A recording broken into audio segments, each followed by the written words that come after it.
নমস্কার বন্ধুরা। ফুটন্ত গরম দুধে চালের গুঁড়ো দিয়ে তৈরি করে ফেলুন দারুণ মজার এই নাস্তা রেসিপিটি। বন্ধুরা, এই মজার নাস্তাটা যেমন সুস্বাদু তেমনই কিন্তু হেলদি একটা রেসিপি। বাচ্চা থেকে বড়রা সকলেরই খুবই পছন্দ হবে। তো বন্ধুরা, নাস্তাটা বানাতে লাগবে শুকনো চালের গুঁড়ো, লাগবে ফুটন্ত গরম দুধ, চিনি, নারকেল কুড়ানো আর সাদা তেল। তো বন্ধুরা, একটা বাটির মধ্যে আমি ফুটন্ত গরম দুধ নিয়েছি কিছুটা পরিমাণে। দুধের মধ্যে দিয়ে দিলাম স্বাদ মতো চিনি। তো বন্ধুরা, আপনারা যে যেমন মিষ্টি পছন্দ করেন সেমন পরিমাণ মতো চিনি দিয়ে দেবেন। এরপরে দিয়ে দিলাম 4 টেবিল চামচ মতো সাদা তেল। সাদা তেল আর চিনি দিয়ে দুধটাকে ভালো করে প্রথমে ফেটিয়ে নিচ্ছি।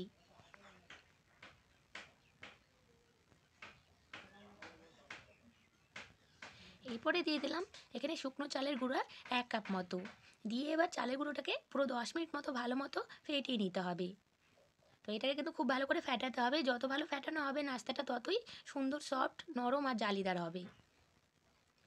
সেজন্য কিন্তু এটাকে একটু হাতে সময় নিয়ে ভালো করে ফেটিয়ে নিতে হবে।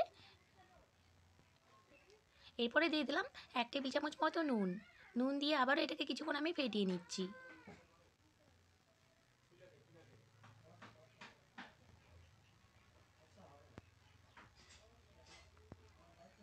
দেখুন, এটাকে খুব ভালো করে ফেটিয়ে নিয়েছি। ফেটিয়ে ঘনত্বটা কিন্তু এটা এরকম হয়েছে। আর এর মধ্যে আমি আরেকটা জিনিস মিলিয়েছি, আপনাদেরকে দেখাতে ভুলে গিয়েছিলাম। নারকেল কুড়ানো 50 গ্রাম মতো নারকেল কুড়ানো আমি এর মধ্যে অ্যাড করেছি। নারকেল কুড়ানোটা দিয়ে এই নাস্তাটাকে আবার কিছুক্ষণ আমি ফেটিয়ে নিচ্ছি, মানে নাস্তার ব্যাটারটাকে। দেখুন, ঘনত্বটা কিন্তু ঠিক এরকম হবে, একটু ভারী করে করে নিতে হবে। বেশি পাতলা করতে গেলে কিন্তু নাস্তাটা খুব একটা ভালো হবে না। এরপরে এর মধ্যে আরেকটা জিনিস মেলাতে হবে, ইনো। নিয়েছি আমি 1 প্যাকেট মতো ইনো। ইনোটা এর মধ্যে দিয়ে দিলাম। দিয়ে এবার ইনোটাকে ফার্মেন্ট হওয়ার জন্য দিয়ে দেবো 1 টেবিল চামচ মতো দুধ। তো এই 1 চামচ মতো আপনারা জল ব্যবহারও করতে পারেন। দুধটা দিলে ইনোটা খুব ভালো ফার্মেন্ট হবে আর এই নাস্তাটা খুবই সফট আর জালিদার হবে। তো ইনোটা দিয়ে কিন্তু বেশি টাইম আর ফ্যাটানোর প্রয়োজন নেই, হালকা করে একটু মিলিয়ে নিলেই হয়ে যাবে।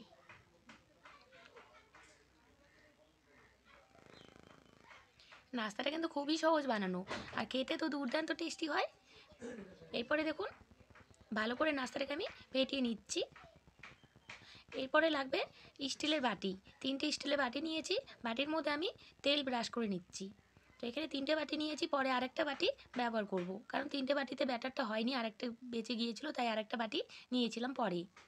তো দেখুন, তেল ব্রাশ করে নিয়েছি বাটিতে আর অল্প অল্প করে ব্যাটার ঢেলে দিচ্ছি বাটির মধ্যে।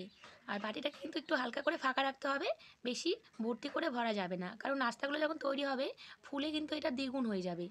তখন কিন্তু বেশি ভর্তি করে দিলে সেই ব্যাটারটা পড়ে যেতে পারে। তো সেই জন্য বাটিটা একটু খালি রেখে রেখে এইভাবে ব্যাটারটা দিতে হবে।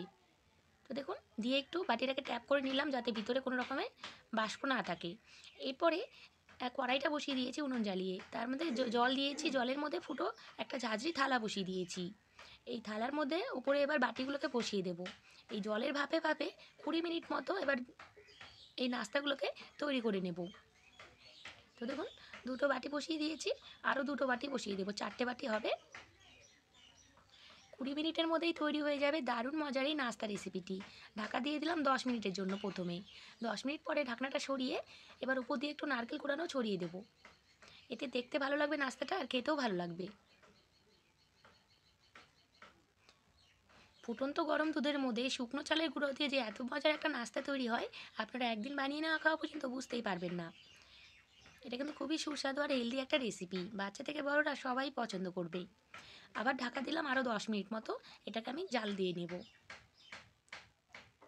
দেখুন, 10 মিনিট পরে ফিরে এসেছি। এবার ঢাকনাটা তুলে আপনাদেরকে দেখাবো। এই নাস্তাটা ফুলে কিন্তু এখন দ্বিগুণ হয়ে গেছে। দেখুন বন্ধুরা, দেখে বোঝাই যাচ্ছে যে এখন হয়ে গেছে আর কতটা ফুলেছে। এবার এটাকে চেক করে নিতে হবে একটা কাঠি দিয়ে। কাঠি দিয়ে একটু চেক করে নিলাম, কাঠির গায়ে কোনো কিছু ব্যাটার লেগে নেই, তার মানে এটা একদম পারফেক্টভাবে তৈরি হয়েছে। এটাকে এবার নামিয়ে নেব, তারপরে একটু ঠান্ডা করে বাটি থেকে ঢেলে নিতে হবে। নামিয়ে নিয়েছি। এবার এটাকে ঠান্ডা করে করে বাটি থেকে এই নাস্তাগুলোকে বের করে নিতে হবে। খুবই সুন্দর সফট জালিদার হয়েছে কিন্তু এই মজার নাস্তাটা।